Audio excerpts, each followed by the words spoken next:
Welcome to Mr. Randy's Wine and Spirits. I am Mr. Randy. Today we're going to be talking about a bourbon. We're going to be talking about Bulleit bourbon. It's the Frontier whiskey. This is distilled and aged in the Bulleit family tradition. It's a 375. I wasn't quite too sure about how I would like it or not, but it does come in at a 45% alcohol. That's 90 proof. It is a Kentucky straight bourbon whiskey, made using our family high rye mash bill and pure Kentucky limestone filtered water. Now that last part, it kind of does make a difference. So let's move on to the back. So there's all your legal mumbo jumbo jargon.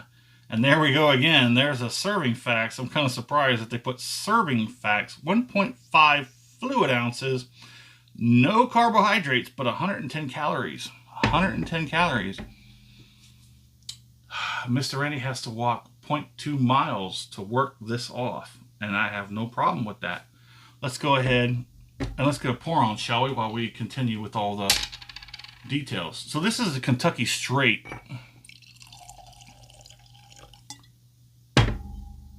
Mr. Randy paid $15, just under $15. It was 14 and change for this 375 out the door. It is a 45%.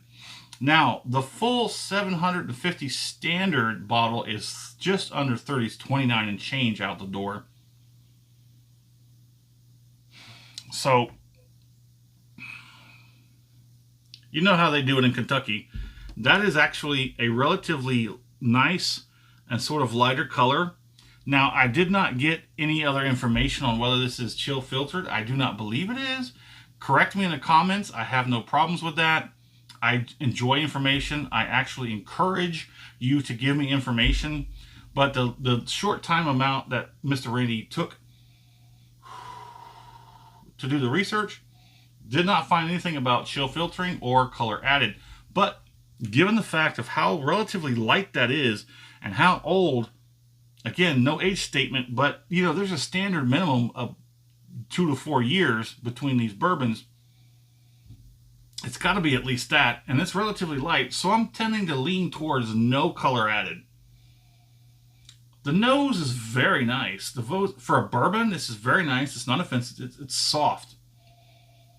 It's got soft notes of oak, spice, and vanilla.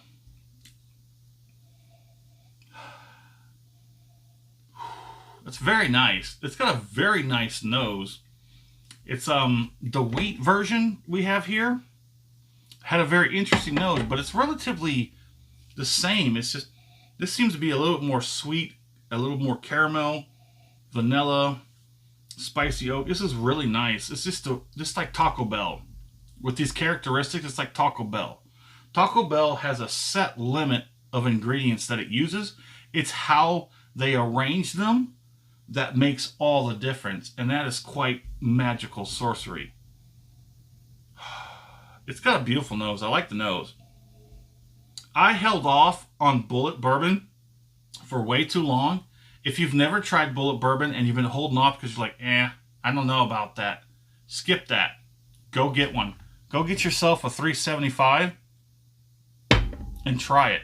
Just try it. They also have a 200 milliliter and a 100 milliliter, and I do believe some places have a 50 milliliter, like, you know, sample shooter. That's got a very nice bourbon nose. That is the nicest bourbon nose I think I've ever had. Second only to the Evan Williams 1783 small batch.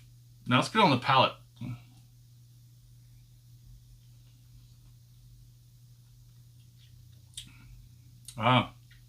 It does have a slight drying effect right off the top. It does have a slight drying effect. It's nice though. Spice, oak, vanilla. Almost everything that's on the nose, but just a little bit more. The palate seems to have a little bit more than the nose. Let me get one more on that.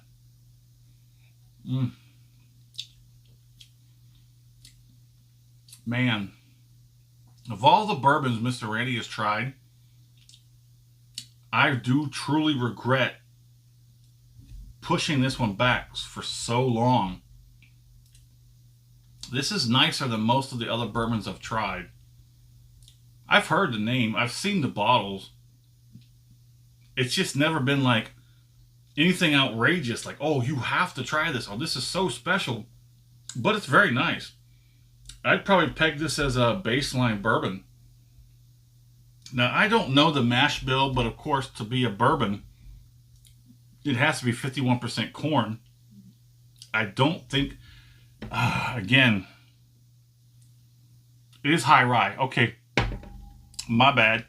It is a high rye, so that means it's probably 20 something to 30%-ish rye over the barley, the malted barley, which I guess so. I mean, if you get the recipe just right, it's fantastic. It's fantabulous. So let's get a finish on this and finish it all.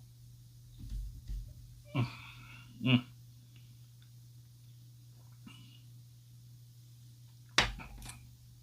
It's got a pretty moderate, light to moderate mouthfeel. Viscosity is a little bit on the light end. There's not a lot of oiliness to coat the mouth. It's more on the lighter end. It's not bad though. The finish is nice. There's spice, oak, vanilla, all that pretty much standardness that you get from a bourbon. Nothing offensive, nothing on the high end, nothing too punchy or spiky. That is a relatively middle of the road. It's got some mellowness to it, but it's also got some strength in the flavor and some other characters. That's got a really nice finish. I'd probably put the finish just a peg below the palate, but I don't want that to diminish from the quality of this whiskey. Now we're going for my score. So now let's go back and reevaluate. It is a 45% ABV, which is a 90 proof. The standard 750 comes in just under $30, which is pretty standard. I mean, you can get some better quality bourbons at a higher proof for a little less than this. And the whole standard bottle, 750, like the Old Forester. The Old Forester Signature 100 has a lot more character and flavor in that bottle for $26 and change. But this is kind of more of an easy drinker than an Old Forester 100. Now, I probably wouldn't use this. I would never use my whiskeys as mixers. I mean, unless I'm trying it to see if I can make it any better, easier of a drinker. But I'm a neat drinker. I drink my whiskey neat. 45%, $30 or less for the bottle. It's got a nice nose, a good palate, a pretty nice finish as well. I'm going to give this a score a strong 3 out of 5. Strong 3 out of 5. I think there's a few characteristics that it's missing that could push it over that line into the 4 column. Strong 3 out of 5 is, I'm just saying, it's missing that 1 or 2 points to push it over the line to a weak 4 out of 5. My fair price for this, I'm going to leave it alone. $30 for a standard 750. This is nice. I think I just might like this better than a Knob Creek. Don't crucify me. Take it easy. I know that there are a lot of fanboys out there who just absolutely love Knob Creek. And that's fine. You know, a part of the whiskey tribe, we say, drink what you like the way you like to drink it.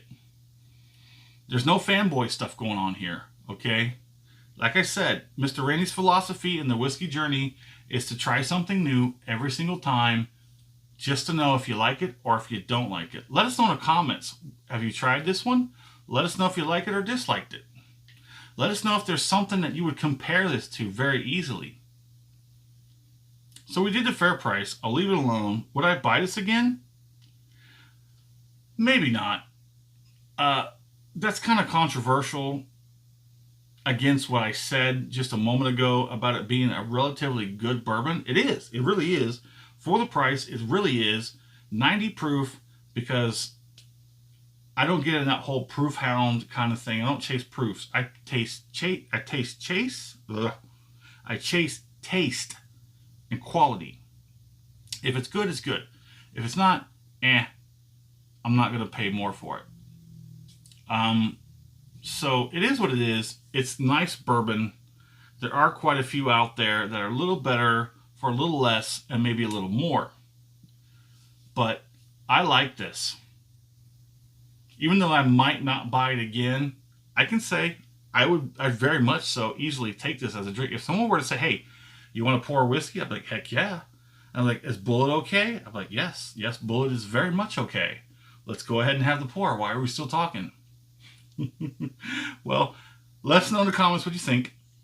And as always, thanks for stopping by here at Mr. Randy's Wine and Spirits. I am Mr. Randy.